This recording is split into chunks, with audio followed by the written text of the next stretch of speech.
नमस्कार दोस्तों, मेरा नाम है विजय कुमार। आप देख रहे हैं कॉमिक्स पिटारा चैनल को।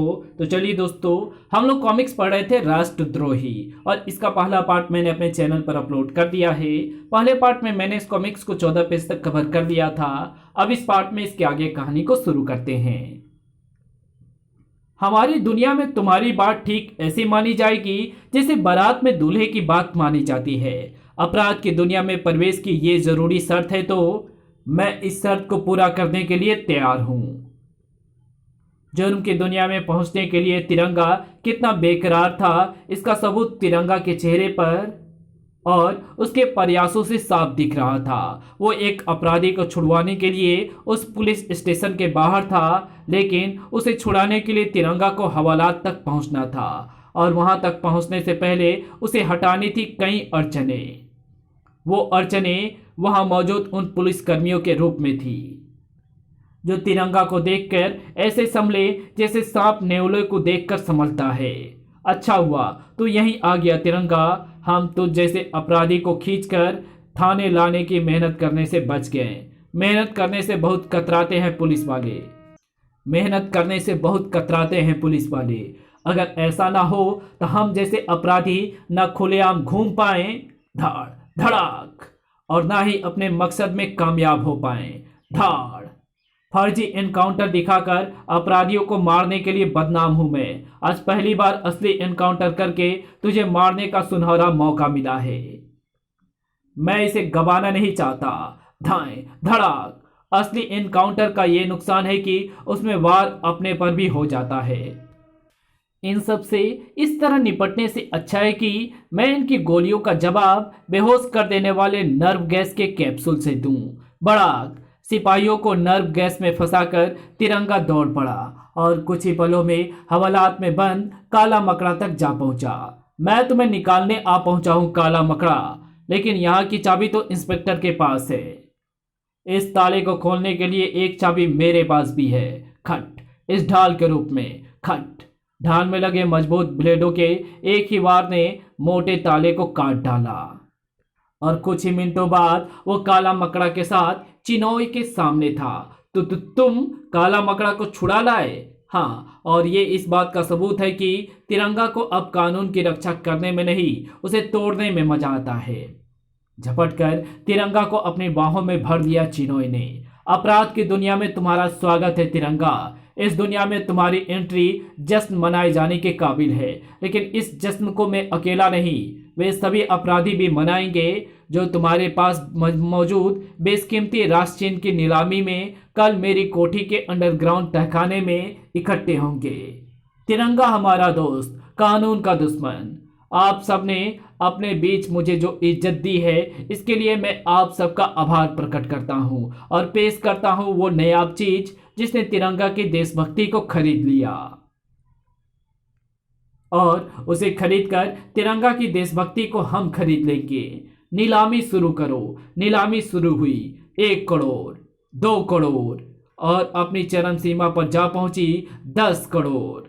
अल्बर्टो नामक उस माफिया बॉस के 10 करोड़ की बोली लगाते ही सारे हॉल में सन्नाटा छा गया, जो पल भर बाद ही उस नई आवाज की गूंज से टूटा। शाबाश तिरंगा, अपने बेमिसाल दिमाग से तुमने अंडरवर्ल्ड के बड़े बड़े धुरंधरों को पानी पिला दिया।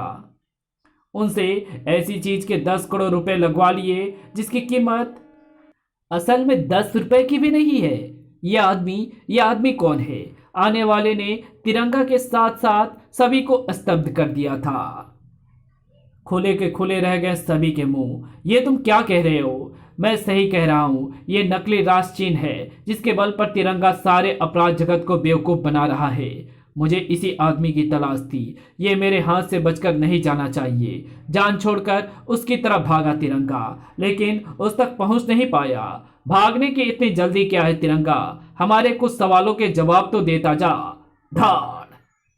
ओह, अगर मैं इनसे ही उलझा रहा तो वो बचकर भाग जाएगा, लेकिन बिना मदद के मैं इतने सारे अपराधियों के बीच से जल्दी बाहर नहीं निकल सकता। धाड़। मदद तुरंत ही पहुंची, काला मकड़ा और उसके जालों के रूप में। तिरंगा से दूर हटो। धाड़। कईयों को काला मकड़ा ने दूर फेंका और कईयों को तिरंगा ने। उसे यहाँ से भागे ज्यादा देर नहीं हुई है। उम्मीद है मैं उसे पकड़ लूंगा। धाड़। तिरंगा हिरन की तरह कुलाचे भरकर बाहर पहुंचा, लेकिन तब तक देर हो चुकी थी। ओह, वो मेरी पकड़ से दूर निकल गया। उसका पीछा करना बेकार है, और फिर इस समय मैं पीछा करने की स्थिति में भी नहीं हूँ, क्योंकि मेरी मदद की जरूरत उसे होगी जिसने कदम कदम पर मेरी मदद की है। अपराधियों के बीच फंसे तिरंगा के मददगार को सचमुच मदद की जरूरत थी। तिरंगा को बचाकर तूने साबित कर दिया कि तू भी उसी का साथी है, लेकिन इतना पक्का है कि तू हम में से ही कोई है। तेरे इस नकाब के हटते ही पता चल जाएगा कि कौन है तू। अल्बर्टो ने काला मकड़ा का नकाब नोच लिया। दूसरे ही पल नकाब के नीचे से जो चेहरा निकला, उसे देखकर कईयों के कर्ण से चीख ही निकल गई। बिस्नखा, एक खतरनाक अपराधीन तिरंगा की सहयोगी। क्या चक्कर है ये? चक्कर मैं समझाऊंगा, लेकिन पहले जरा तुम्हें बिस्नखा से दूर हटा दूं। धाड़ धाड़, और इस लायक कर दूं कि तुम मेरी बात को ठंडे दिमाग से सुन सको। मेरे जहर तुझे नाखूनों से दूर ही रहो मेरे जहर मुझे नाखूनों से दूर ही रहो तो अच्छा है, वरना जिंदगी भर कुछ भी सुनने लायक नहीं रहोगे। खचाक। तिरंगा और बिस्नखा को ज्यादा देर नहीं लगी वहां मौजूद अपराधियों को धराशायी करने में।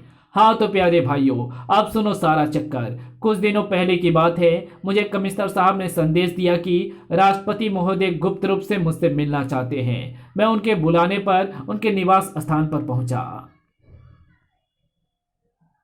तो उन्होंने मेरे सामने किया वो विस्फोटक रहस्योद्घाटन। ये वो स्टोर रूम है जिसमें वे मूल्यवान वस्तुएं रखी हैं जो पिछले 50 सालों से अपने देश के राष्ट्रपतियों को विभिन्न देशों से भेंट में प्राप्त हुई है। तुम्हें ये जानकर हैरानी होगी तिरंगा कि यहाँ रखी अधिकतर एंटीक वस्तुएं नकली हैं। क्या मतलब? इस स्टोर रूम में अरबों रुपए की एंटीक वस्तुएं रखी पड़ी है, लेकिन सुरक्षा और देखभाल की दृष्टि से एकदम उपेक्षित। इसी उपेक्षा का फायदा उठाकर किसी ने यहाँ रखी वस्तुओं को गायब कर दिया है और उसकी जगह उसकी हूबहू नकल रख दी है। औरों की तरह हम भी इस बात को नहीं जान पाते अगर हम कला के पारखी ना होते।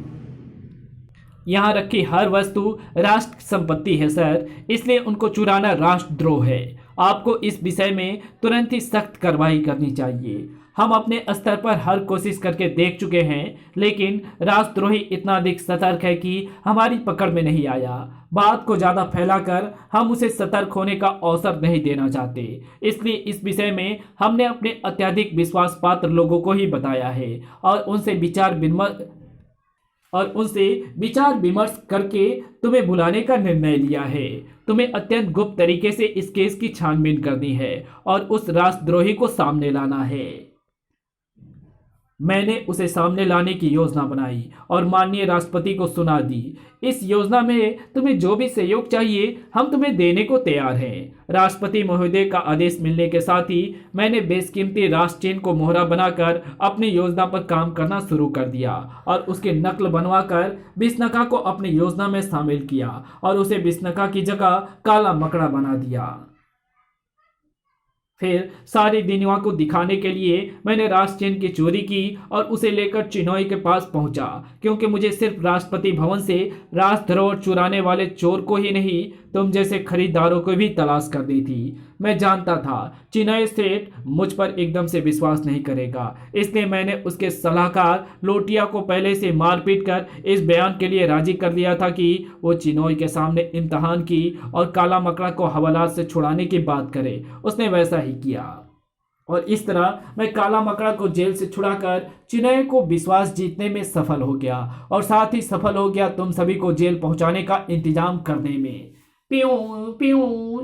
तिरंगा की बात खत्म होने के साथ ही पुलिस सायरन की आवाज सुनाई देने लगी, जिसे सुनते ही मानो बिजली भर गई बिस्नखा के शरीर में। अब यहाँ मेरा कोई काम नहीं है तिरंगा, मैं चलती हूँ। तुमने मुझे सहयोग जरूर दिया है बिस्नखा, लेकिन तुम अपराधी हो ये मत भूल जाना। एक ना एक दिन तुम्हें मेरे हाथों जेल पहुंचना ही होगा। बिस्नखा को रोकने के लिए मैं उसके पीछे नहीं जा सकता, क्योंकि जब तक पुलिस यहाँ नहीं पहुंच जाती मुझे यहीं रहना है और फिर अल्बर्टो को अपने साथ लेकर पहुंचना है वहां जहां मुझे मिलेगा वो राष्ट्रद्रोही जो राष्ट्र की संपत्ति को चुरा कर बेचता है। वो अपना भेष बदलकर ही अल्बर्टो से मिलता था, इसलिए अल्बर्टो उसे पहचान तो नहीं पाएगा, लेकिन फिर भी उसे सामने लाने की मेरे पास एक योजना है जिसमें तुरुप की चाल बनेगा अल्बर्टो। जल्दी तिरंगा राष्ट्रपति भवन में मौजूद था। मैंने उस राष्ट्रद्रोही को पकड़ लिया है सर, लेकिन उसे सामने लाने से पहले मैं आपके अत्यधिक विश्वसनीय मातहतों से मिलना चाहता हूं। राष्ट्रपति महोदय कुछ ना समझे, लेकिन फिर भी उन्होंने अपने 4 मातहतों को बुलाकर तिरंगा के सामने खड़ा कर दिया। इनमें से एक वो राष्ट्रद्रोही है सर, जिसने आपके विश्वास को ही नहीं, राष्ट्रहित की भी हत्या की है। जुर्म की दुनिया में वो हमेशा अपना भेष बदल कर जाता था, लेकिन फिर भी मिस्टर अल्बर्टो का दावा है कि वो उसे पहचान सकता है। आओ अल्बर्टो आगे बढ़ा। इसी के साथ पसीने से भीग गया वो चेहरा। भला तिरंगा की निगाहों से कहाँ बच पाता वो चेहरा। मैंने कहा था ना, अल्बर्टो किसी को नहीं पहचानता, लेकिन उसका चेहरा पसीने से क्यों भीग गया। अपना रुमाल निकालकर पसीना पोंछ लीजिए मिस्टर भटनागर, और सच सच बता दीजिए कि आप ही हैं राष्ट्रद्रोही। तिरंगा के जाल में फंसे सचिव भटनागर के पास अपना अपराध कबूल करने के सिवाय और कोई चारा नहीं था। तिरंगा के पेट थपथपाए बिना ना रह सके राष्ट्रपति महोदय। हमें तुम पर गर्व है तिरंगा, लेकिन तुम्हें कैसे पता चला कि भटनागर ही असली अपराधी है। राष्ट्र चिन्ह की नीलामी के समय भटनागर भेष बदलकर सारा खेल बिगाड़ने के लिए सारे अपराधियों को यह बताने जा पहुंचा कि राष्ट्र चिन्ह नकली है। इस महत्वपूर्ण बात को मेरे और आपके सिवा सिर्फ आपके विश्वसनीय व्यक्ति ही जानते थे, इसलिए मैं समझ गया कि वो राष्ट्रद्रोही राष्ट्रपति भवन में ही कहीं छिपा है। इसलिए मैं अल्बर्टो को लेकर यहां आया। मैं जानता था कि अपराधी ये जानकर घबरा जाएगा कि अल्बर्टो उसे पहचानता है, और ऐसा ही हुआ मिस्टर।